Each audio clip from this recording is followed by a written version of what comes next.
All right, let's just dive right into one of the biggest, most mind-bending questions of our time. It's a question that has literally jumped out of science fiction and landed squarely in the pages of top scientific journals. Is artificial general intelligence, AGI, already here?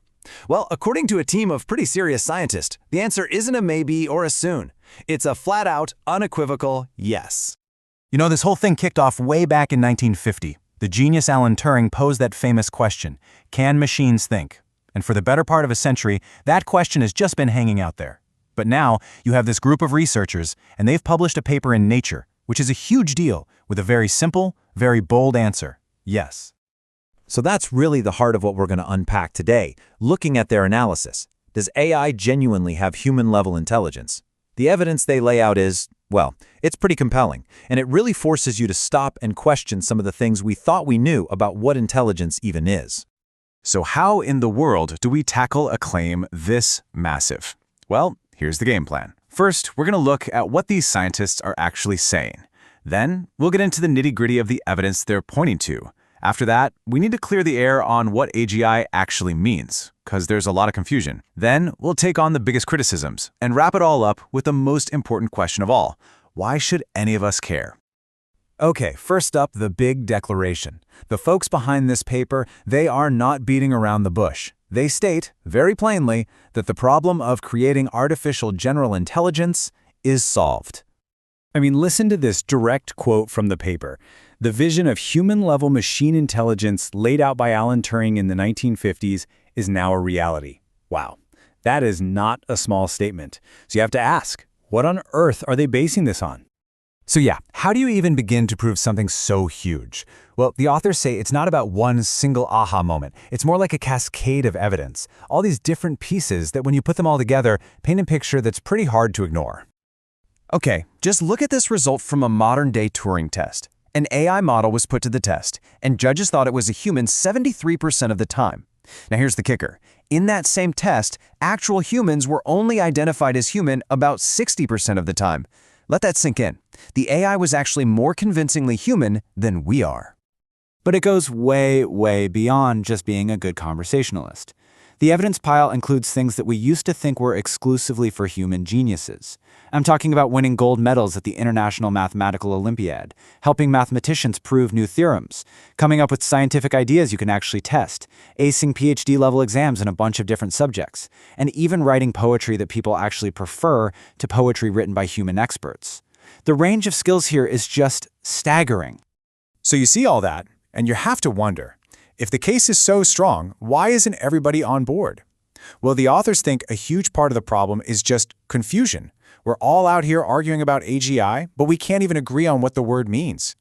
The goalposts keep moving, It gets all mixed up with Hollywood hype and fear. So to get us all on the same page, the authors first spell out what AGI isn't, and this is super important.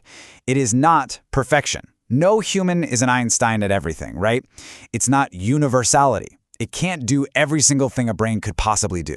It doesn't have to think or feel like a person. And this is the big one. It is not superintelligence. That's a whole other conversation.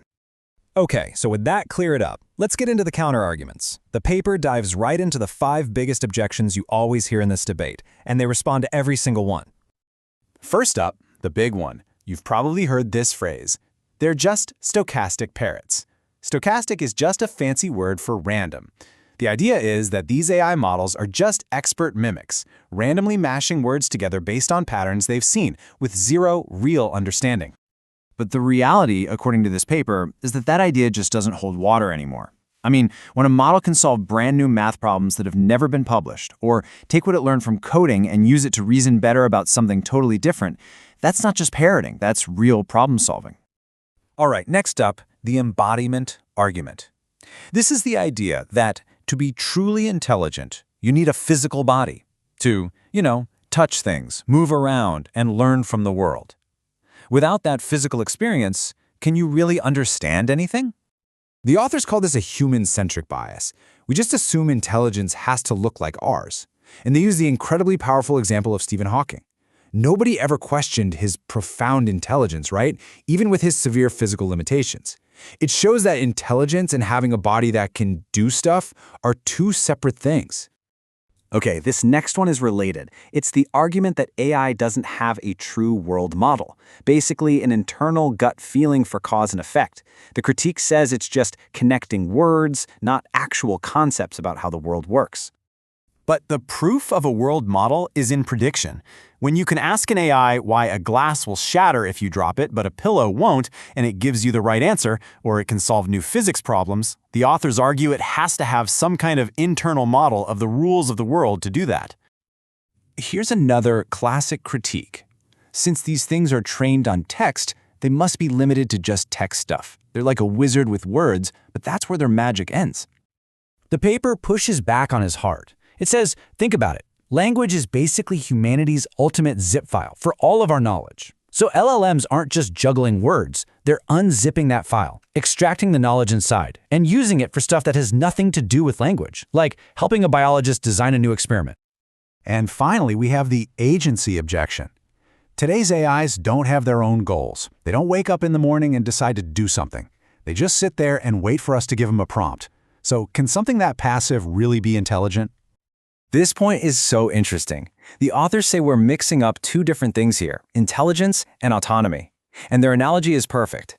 Think of the Oracle of Delphi in ancient Greece. Everyone believed the Oracle was incredibly intelligent, but it only spoke when someone asked it a question.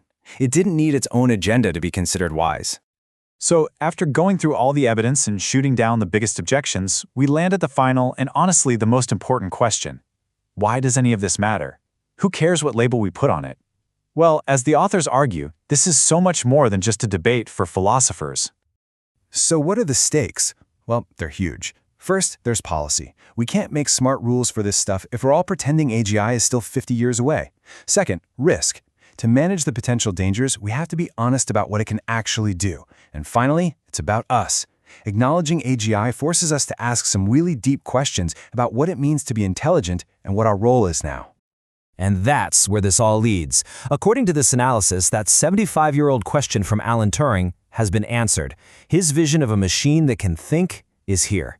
So now, there's a new question. A question for all of us. What are we going to do with it?